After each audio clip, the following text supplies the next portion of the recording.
Assalamualaikum warahmatullahi wabarakatuh. Hari kiamat adalah sesuatu yang pasti terjadi. Mengenai kapan terjadinya hari kiamat ini, tidak ada yang mengetahuinya kecuali Allah Subhanahu wa Ta'ala. Allah Subhanahu wa Ta'ala menjelaskan jawaban ini dalam Al-Quran. Mereka menanyakan kepadamu Muhammad tentang kiamat, kapan terjadi? Katakanlah, sesungguhnya pengetahuan tentang kiamat itu ada pada Tuhanku. Tidak ada seorang pun yang dapat menjelaskan waktu terjadinya selain Dia. Al-Quran Surat Al-A'raf ayat 187. Setelah kiamat itu terjadi, manusia dan seluruh makhluk yang pernah diciptakan akan menjalani rangkaian peristiwa yang masih panjang sebelum akhirnya akan masuk ke dalam surga ataupun masuk ke dalam neraka. Lantas, apa sajakah rangkaian peristiwa yang dialami manusia setelah hari kiamat itu? Mau tahu jawabannya? Simak ulasannya dengan menonton video ini hingga akhir. Bagikan video ini kepada teman-teman kalian agar semakin banyak orang yang mendapatkan manfaat dari channel ini.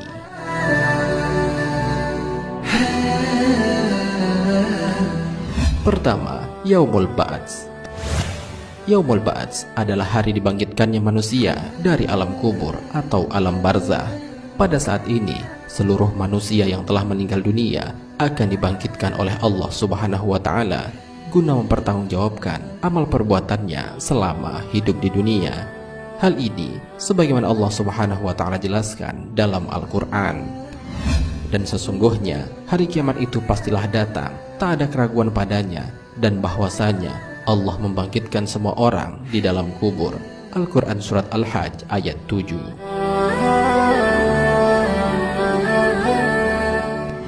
Kedua, Yaumul Mahsyar.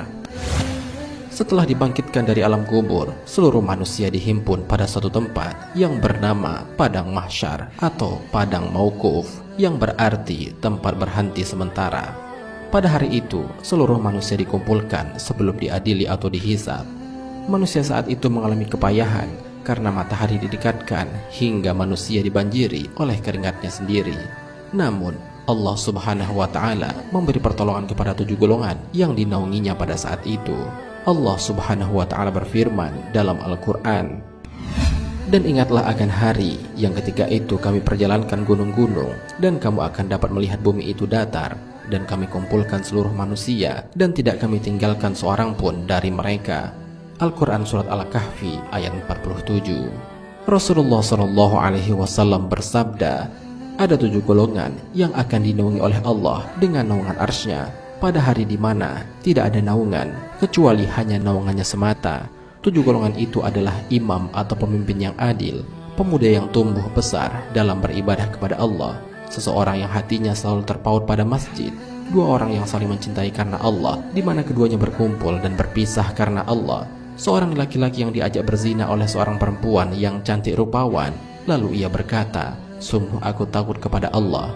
Seseorang yang bersedekah lalu merahasiakannya sehingga tangan kirinya tidak mengetahui apa yang diinfakkan oleh tangan kanannya, dan orang yang berzikir kepada Allah di waktu sunyi lalu berlinanglah air matanya. Hadis riwayat Bukhari dan Muslim.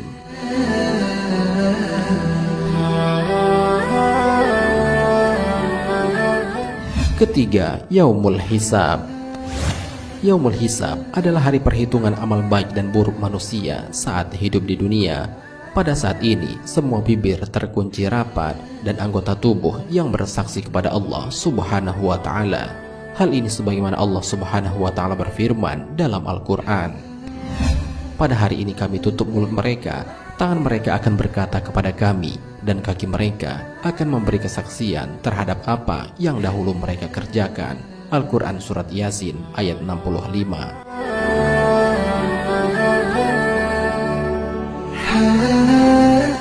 Keempat, Yaumul Mizan. Yaumul Mizan adalah hari penimbangan amal perbuatan manusia setelah diperhitungkan baik buruknya ketika hidup di dunia. Apabila amal baiknya lebih berat, maka ia akan beruntung dan mendapatkan rahmat dari Allah Subhanahu wa Ta'ala. Sebaliknya, jika dosanya atau amal buruknya lebih berat, maka ia akan menerima azab dari Allah Subhanahu wa Ta'ala. Hal ini sebagaimana dijelaskan dalam Al-Quran. kami akan memasang timbangan yang tepat pada hari kiamat, maka tidaklah dirugikan seseorang barang sedikit pun. Dan jika amal itu hanya sebesar biji sawi pun, pasti kami mendatangkan pahalanya, dan cukuplah kami sebagai pembuat perhitungan. Al-Quran Surat Al-Anbiya ayat 47.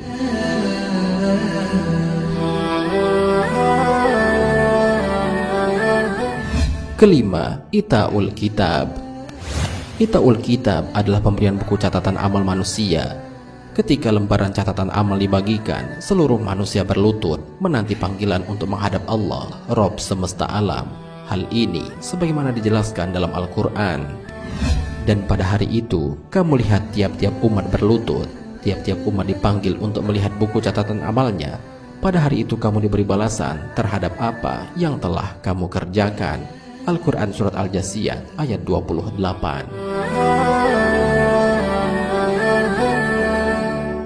Keenam, Al-Haud atau telaga.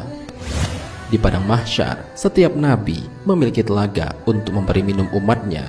Adapun kaum mukmin akan mendatangi telaga Nabi Muhammad yang bernama Al-Kautsar yang telah dijanjikan oleh Allah Subhanahu wa Ta'ala. Orang yang tertolak dari telaga itu adalah kaum murtad dan munafik.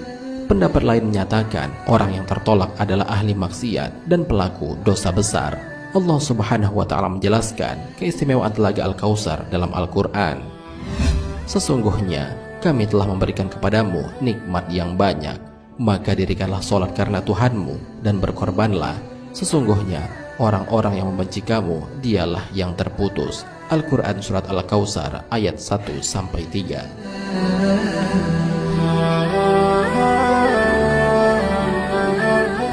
Ketujuh, Jembatan Sirat. Jembatan Sirat membentang di atas neraka. Permukaan titiannya sangat tipis dan tajam, lebih tipis daripada rambut. Tahap ini menjadi penentu manusia apakah ia akan masuk ke neraka ataukah masuk ke dalam surga. Masing-masing akan melewati jembatan ini sesuai dengan amal perbuatannya.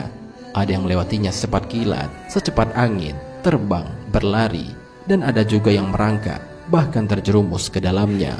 Orang yang pertama melewati jembatan ini adalah Nabi Muhammad SAW.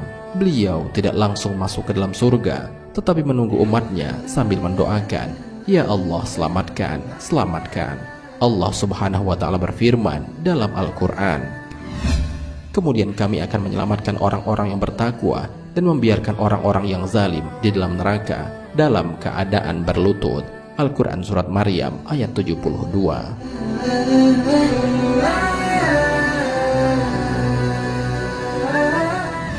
Kedelapan, syafaat Nabi Muhammad Sallallahu Alaihi Wasallam.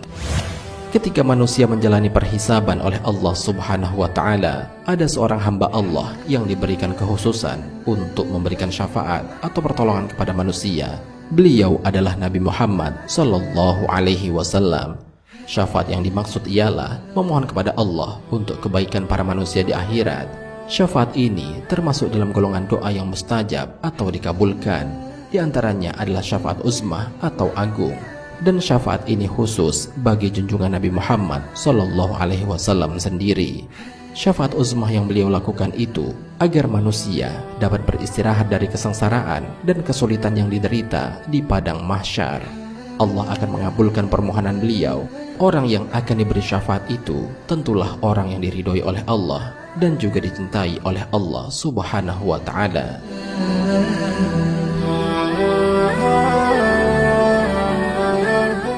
Kesembilan, surga dan neraka. Surga dan neraka adalah tempat terakhir sebagai pembalasan bagi umat manusia. Surga menjadi balasan dan tempat tinggal bagi orang-orang yang beriman yang ketika di dunia mengisi hidupnya dengan amal soleh. Mereka adalah kaum solihin yang diridhoi oleh Allah Subhanahu wa Ta'ala. Sebaliknya neraka menjadi tempat kekal bagi mereka yang mengingkari Allah dan Rasulnya atau kaum kafir, dan balasan bagi pelaku dosa besar.